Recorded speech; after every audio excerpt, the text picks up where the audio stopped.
Magandang umaga po sa inyong lahat. Ako si Attorney Sarah Sugitan para sa isa na namang episode ng The Practice. Ang pag-uusapan po natin ngayon ay isang napaka-controversial na topic at first time ko to gagawin sa The Practice ang pag-uusapan si Nora Aunor bilang national artist.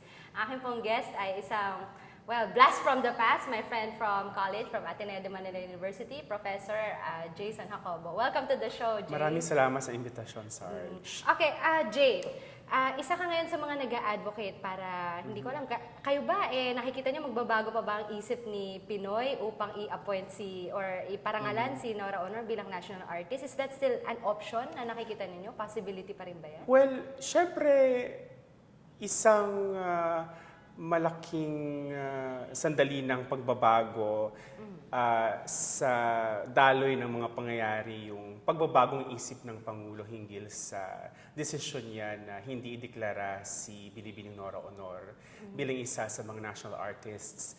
Subalit, dahil mula sa nakalipas niyang anunsyo na malakas ang kanyang posisyon hinggil sa pagiging hindi isang modelo ni Binibining Aunor para sa bayan, ay nagsagawa na ako kasama ng aking mga kaibigan ng isang inisyatibo na ideklara, itanghal si Binibining Aunor bilang pambansang artista ng mga mamamayan. Ako talaga na-appreciate ko na may ganitong movement o initiative. Yes. Although sabi mo nga hindi pa siya formal, wala pang pangalan, hindi naman kayo, wala kayo korporasyon, hindi naman gano'n. Pero kumbaga nakakatuwa kasi ang daming nagsama-sama para lang sa advocacy na to na itanghal siya bilang tama ba, i-proclaim siya na national artist. Pero kung sakaling imposible na yon, hindi na magbabago kasi yung parang ang posisyon ng presidente, convict siya for drug abuse, for substance abuse sa Amerika. Kung hindi na yun magbabago, ano yung mga aktibidades ng grupo ninyo ngayong mga sumusunod na linggo? Mahalaga para sa aming grupo na binubuo ng unang-una syempre yung Nora Aunor for National Artist, The Journey Begins Here ni Ginoong Xander Rapadas, ng Concerned Artists of the Philippines, Alliance of Concerned Teachers, mga kaibigan sa Actors Guild, at ako bilang kinatawa ng Young Critics Circle. Mahalaga para sa amin yung mairehistro yung tuligsa, yung kritika ng desisyon at ng implikasyon nito sa usaping bayan. So, nagsagawa kami ng mga forum sa Ateneo, sa UP, merong mga susunod pang mga forum sa PUP. May inilusa din kaming isang signature campaign, nais namin makalikom ng 1 milyong lagda. Hindi lamang para irehistro yung aming suporta kay Binibining Aunor, kundi ipabatid sa sambayanan na ito yung tinig ng isang bayan na hindi lamang humahanga, kundi at hindi lamang tumitingala, kundi naapektuhan, may tinatalaban ng isang uri ng sining na para sa bayan at hinggil para sa bayan, hinggil sa bayan. At pinapangarap din namin na matapos na malikom yung 1 milyong lagda ay magtanghal ng isang seremonya kung saan aming iluluklok, ibabantayog si Binibining Aunor bilang pambansang artista ng mamamayan. Pero ito ba may basbas ba to ni Binibining Aunor? Alam ba niya yung nangyayari? Sinusuportahan ba niya ito? Oo naman. Hindi sa may basbas, kundi I'm sure meron naman, kundi batid niya na may mga taong sumusuporta sa kanya at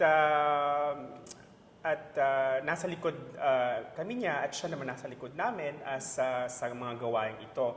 So, syempre hindi lamang isang reaksyon sa pangyayari, kundi isang oportunidad din ito para maturuan ng isang hinggil sa obra ni Binibining Honor yung ating mga estudyante, mga kabataan, yung taong bayan. So may mga film screenings din hinggil sa kanyang pelikula, mga pelikulang napapanahon pa rin matapos ang ilang taon, ilang dekada ng kanyang pagganap sa mga pelikula ito, yung mga pelikulang Minsan Isang Gamo-Gamo hinggil sa base militar, yung pelikulang Himala hinggil sa mga lisyang uri ng pananampalataya, yung pelikulang Andrea, Paano Ba Maging Isang Ina hinggil sa insurgency, yung Bakit May Kahapon Pa hinggil sa mga alitang politikal na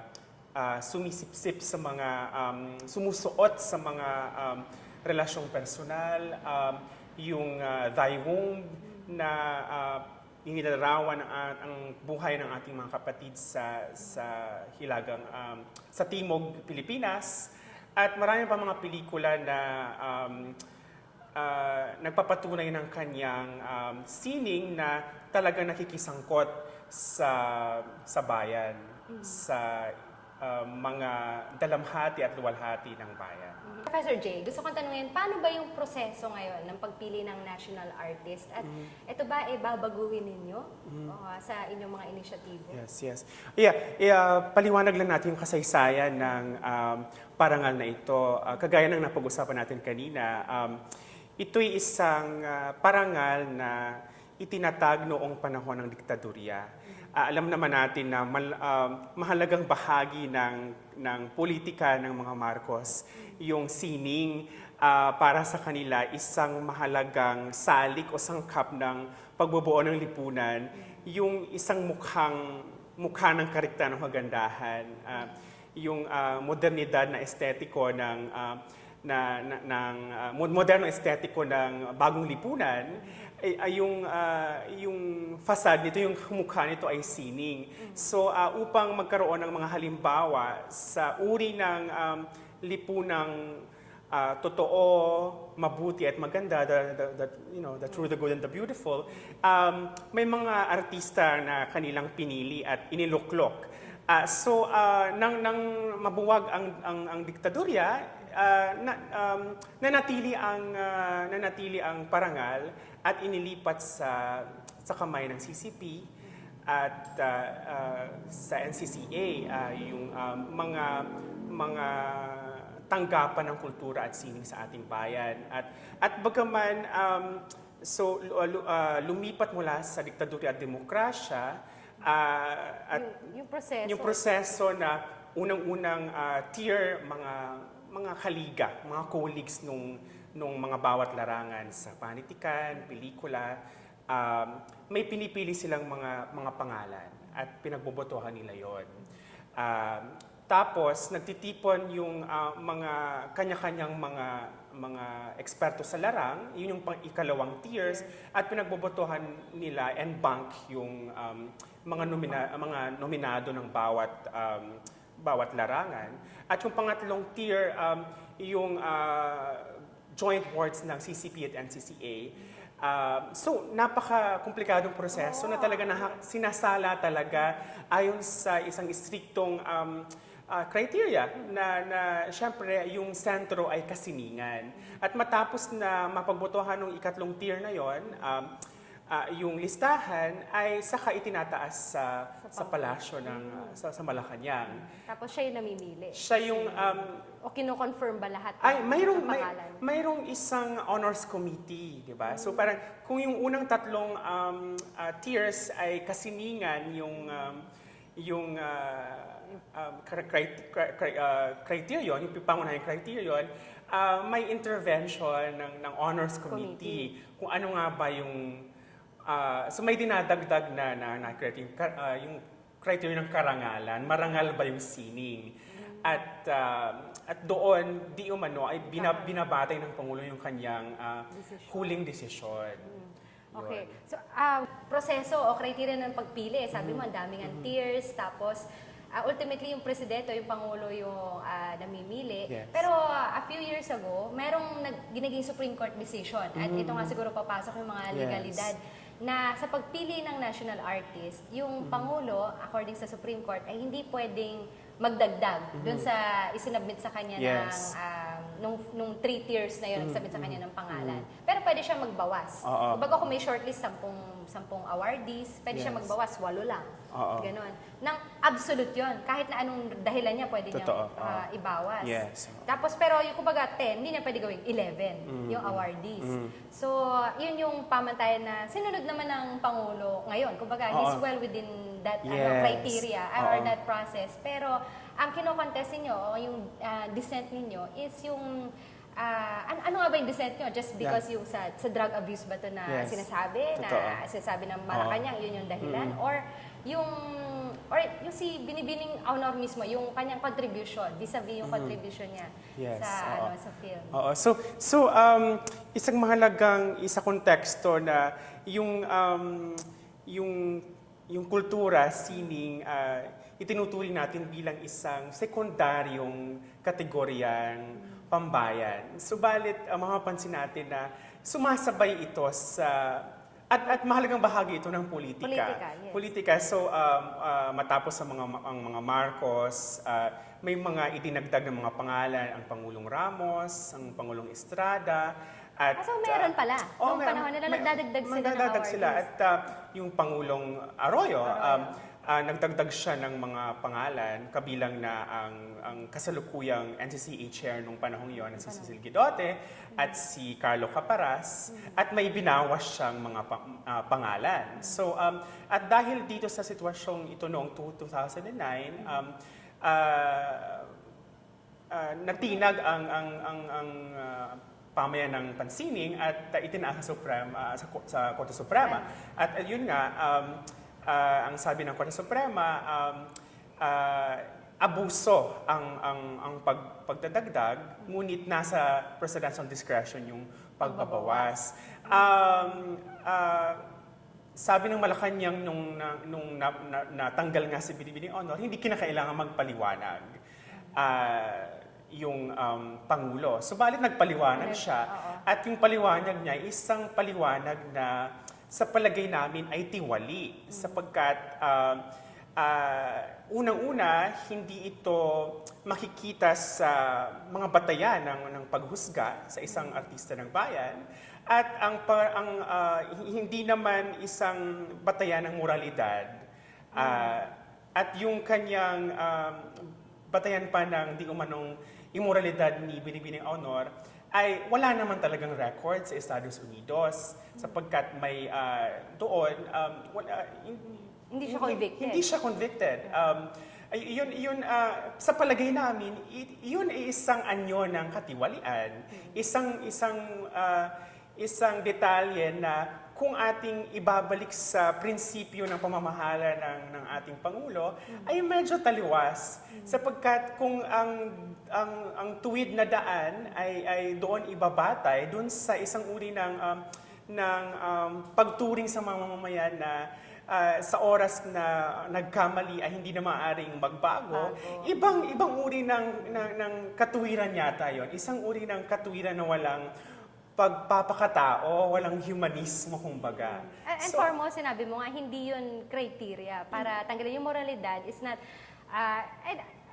a criteria para i-disqualify ang isang denominate na national artist. Or even siguro, assuming natin na merong previous conviction, wala naman palang records, walang conviction sa US.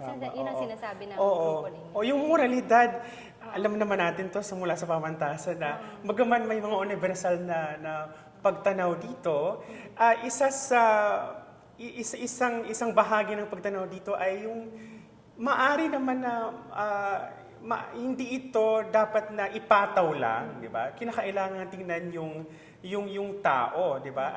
At napatunayan naman na Binibining Aunor mula sa kanyang pagpapahalimbawa sa mga pelikula na mataas yung moralidad ng kanyang mga karakter bilang isang rebelde, bilang isang ina, bilang isang ifugaw, bilang isang domestic helper na hindi na dumaan sa sistema ng katarungan sa ibang bayan, mataas na antas ng moralidad yung etika, right? Ng pakikipaglaban para sa katarungan ng sarili at bayan, yung naroroon sa mga tekstong yon. At para sa Pangulo, hindi yata, medyo tambalan, medyo hiwalay-tiwalag yung kanyang pagtanaw sa ganong walang dialektika, walang interaction sa pagitan ng teksto at konteksto na nagaganap. Napaka black and white. So pero where do you see this fight or this dissent going? Number one, ang nakikita ko either gawa kayo ng panibagong award siguro, or pangalawa, baguhin yung proseso ng pagpili, gawing, sabi mo nga, more democratic dahil na ito ay galing sa isang dictatorial setup na kung saan yung sining at politika ay very intertwined. So ngayon parang dictatorial pa rin ba ngayong democratic institution na tayo? Or dapat gawing democratic din, pagbotohan natin? Tama. So napakahalagang insight yon na hanggang ngayon may mga latak ng totalitarianismo yung isang institusyong demokratiko, di ba? So at sa palagay namin yung clause ng presidential discretion ay yun ang pinakalatak na yon. May mga nag-question na buwagin na ang parangal. Subalit dahil nga ito ay prone to these forms of abuse and corruption. Subalit, nasa isang lipunan tayo ng kaayusan at ng pagkilala sa mga kontribusyon sa paglinang ng kalipunan ng lipunan ito. Kaya naniniwala kami na huwag buwagin. Kung maaari, pag-isipan ang mga prosesong ito, tingnan ang batas, kung maaari, palayain ng Pangulo sa ganitong proseso mga ganong posibilidad. Mga suhestyon, posibilidad. Hindi ko alam kung sa Kongreso ba yon kinakailangan gawin o isang Pangulo mismo kasi mga presidential proclamations, mga presidential decrees yun isang Pangulo mismo magsasabi na sa hinaharap na from now on, I'm not gonna intervene in the process. Binibigay ko sa mga nakakaalam, nakakabatid ng sining yung pagdesisyon sa parangal na ito. Baka pwede niyang i-delegate. Yes. Napakagandang direction siguro yun. At saka sabi mo nga, pwede din na kung ito ay magiging trend, no, na yung mga i-appoint ng Pangulong ito o ng future ng mga Pangulo, hindi katanggap-tanggap o tiwali sa mga talaga nasa larangan ng sining, magkaroon ng iba at sariling award siguro, katulad ng... At mahalaga rin, kung hindi babaguhin yung proseso, mahalaga na makita ng bayan ang isang Pangulo na may malinaw na policy para sa sining at kultura, na kung may desisyon, pinakahuling desisyon sa parangal na ito, ay dapat malinaw na sa simula pa ay may vision ka para sa sining ng bayan. Anong uri ng sining ba ang para sa'yo nararapat sa isang demokratikong bayan sa antas na ito ng kanyang kasaysayan? Napakagandang point yan, Jay. I wish you luck sa lahat ng mga ninyo future endeavors at inaanyayahan kitang anyayahan ang ating mga manonood sa inyong mga future forums at syempre sa signature campaign na inanunsan ninyo. Maraming salamat sa paanyaya, Attorney Sugitan. Inaanyayahan ko ating mga kababayan na makibahagi at makisangkot sa napapanahong issue ito hinggil sa koneksyon, sa interaksyon, mahigpit na ugnayan ng sining at ng bayan. At sa palagay, kung binuksan nga ni Binibining Honor ang krisis na ito, mahalagang balikan natin yung kasaysayan ng bayan sa pamamagitan ng kanyang mga pakikisangkot, sa pamamagitan ng sining. So mahalagang pagkakataon din ito, itong krisis na ito na bigyang pagpapahalaga. O suriin din mismo yung anyo ng intervention ni Binibining Honor. So, may mga film screenings kami at sana makadalo kayo roon, makibahagi sa diskusyon.